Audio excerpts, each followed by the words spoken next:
गुरुजी प्रणाम। मेरे मन में एक प्रश्न बहुत समय से उठ रहा है। लोग कहते हैं कि हमें जो सुख दुख इस जीवन में मिल रहा है वह हमारे पिछले जन्म के कर्मों का फल है। लेकिन गुरुजी, मुझे तो अपने पिछले जन्म का कुछ भी याद नहीं। जब याद ही नहीं तो मैं कैसे मान लूं कि यह मेरा ही किया हुआ फल है? और अगर सच में पिछले जन्म का फल है तो फिर भगवान हमें पिछले जन्म की बातें याद क्यों नहीं रहने देते? बेटा, तुम्हारा प्रश्न बहुत गहरा है और यही सवाल हर इंसान के मन में कभी न कभी उठता ही है। तुम्हारा प्रश्न ये सिद्ध करता है कि तुम केवल मान्यता पर विश्वास नहीं करना चाहते, बल्कि सच को समझना चाहते हो।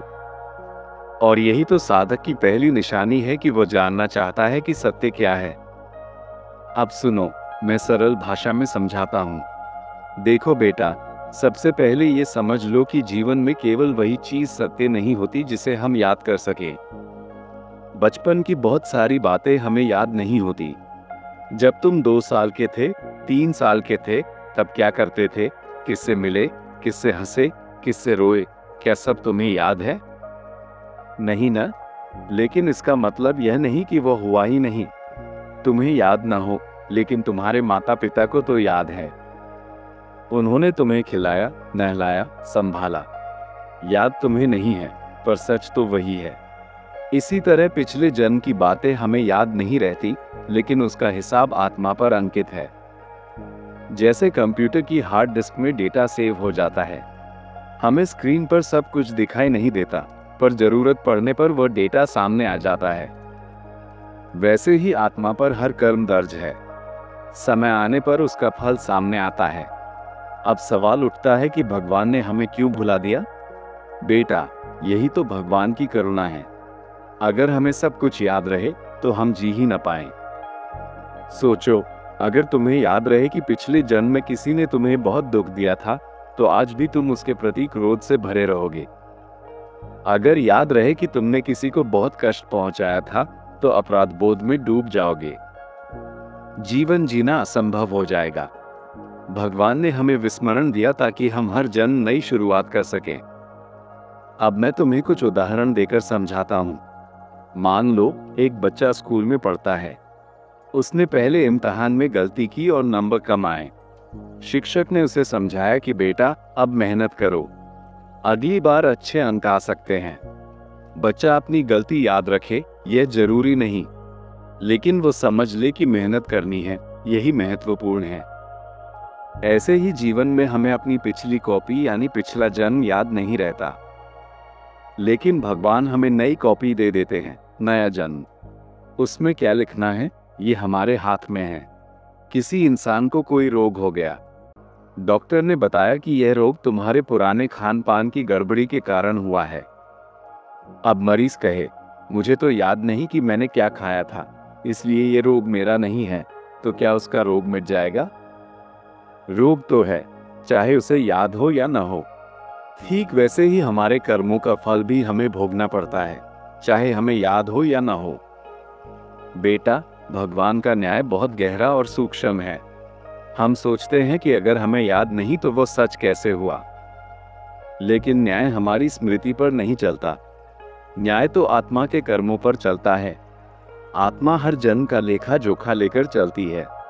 आत्मा अमर है, शरीर बदलता है। शरीर बदलते ही पुराना स्मरण मिट जाता है। जैसे तुमने पुराने कपड़े बदलकर नए पहन लिए, तो अब तुम नए कपड़ों में पहचान जाते हो, पुराने कपड़े भूल जाते हो। आत्मा भी नया शरीर पाकर उसी में रम जाती है। अब एक और बात समझो। कभी कभी लोग पूछते हैं कि महापुरुष अपने पिछले जन्म क्यों याद कर लेते हैं? तो बेटा, ये साधना की गहराई से संभव होता है। जब मन पूरी तरह शांत हो जाता है, जब आत्मा के ऊपर का मैल हट जाता है, तब आत्मा का असली स्वरूप प्रकट होता है और कभी कभी पिछले जन्म की झलक मिल जाती है। लेकिन ये साधारण लोगों के लिए नहीं है। सामान्य मनुष्य को विस्मरण ही ईश्वर की सबसे बड़ी कृपा है। इसलिए हमें पिछले जन्म की चिंता नहीं करनी चाहिए। हमारे हाथ में केवल वर्तमान है। पुराना बीज तो उगेगा ही, लेकिन आज नया बीज बो सकते हो। यही कारण है कि महापुरुष बार बार कहते हैं कि वर्तमान को संवारो, वर्तमान को सुंदर बनाओ। वर्तमान ही सबसे बड़ा अवसर है। बेटा, याद रखो, पिछले जन्म का हिसाब भगवान के पास सुरक्षित है। भविष्य तुम्हारे कर्मों पर निर्भर है और वर्तमान तुम्हारे हाथ में है। अगर तुम वर्तमान में प्रेम, सेवा, भक्ति और अच्छे कर्म करोगे तो तुम्हारा भविष्य सुंदर होगा और पुराने बंधन भी धीरे धीरे कट जाएंगे। यही कारण है कि धर्म कहता है, मनुष्य जन्म अमूल्य है।